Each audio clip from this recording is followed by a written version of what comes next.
Thank you, Senator Cotton. Senator Blumenthal, please. Thanks. Thank you, Mr. Chairman. I want to pursue Senator Cotton's line of questioning, if I may.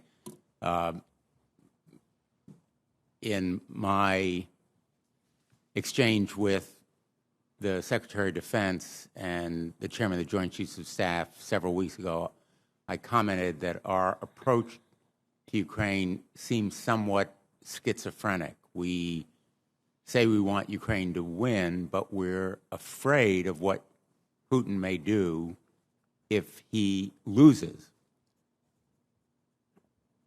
I have urged since 2014 that we provide more lethal weapons to Ukraine. When I visited Ukraine recently with some of my colleagues, a bipartisan trip, one of them asked President Zelensky, are you fearful about the Russian prospect of invasion? It was a number of weeks before the invasion.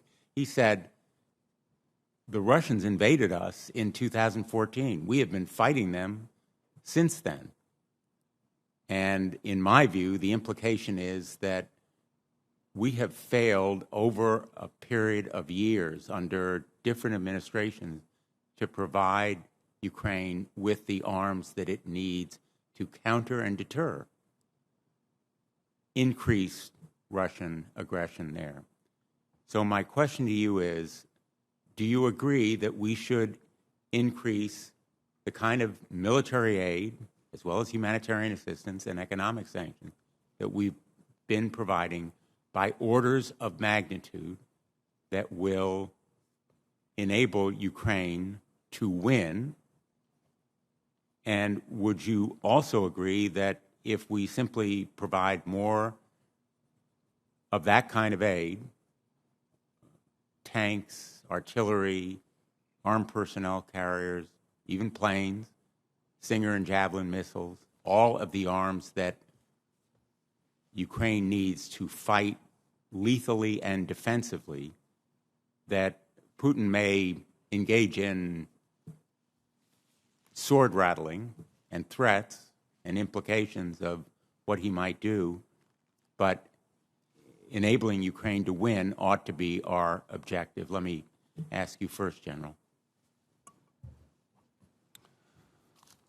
Senator, in your statement there, it really gets at national level decision making on what our policy should be with regard to arming Ukraine. My role as the director of DIA is to keep an eye on this conflict and provide information to decision makers so that they can make those kinds of decisions. In terms of what Putin might do to escalate, I think the best that we can do, rather than describing what those escalatory measures would be to understand what they might do and be ready in terms of indications and warning to be able to notify decision makers that was actually occurring or about to occur. So I take an intelligence perspective of the conflict itself and leave the policy to decision makers.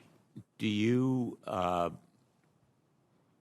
and I'll ask Ms. Haines the same, think there is a serious immediate prospect that Putin would engage in the use of tactical nuclear weapons?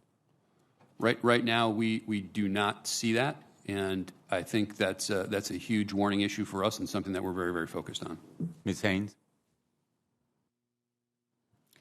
Thank you, Senator. I think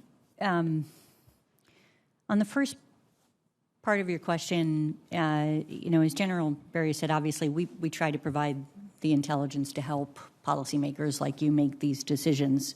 And among the questions that come up in that discussion are whether or not, frankly, Ukraine can absorb additional assistance and how much of it. And that's very hard for us to tell. We have, in fact, more insight probably on the Russian side than we do on the Ukrainian side. But that's something, obviously, for the Defense Department to work through, essentially, as they go through this. But we also, obviously, get asked this question of whether or not certain actions will escalate things with Russia, as you indicate, and if so, how? And that really gets to the second part of your question, because I think, obviously, we're in a position, as you've identified, where we're supporting Ukraine, but we also don't want to ultimately end up in World War III, and we don't want to have a situation in which actors are using nuclear weapons.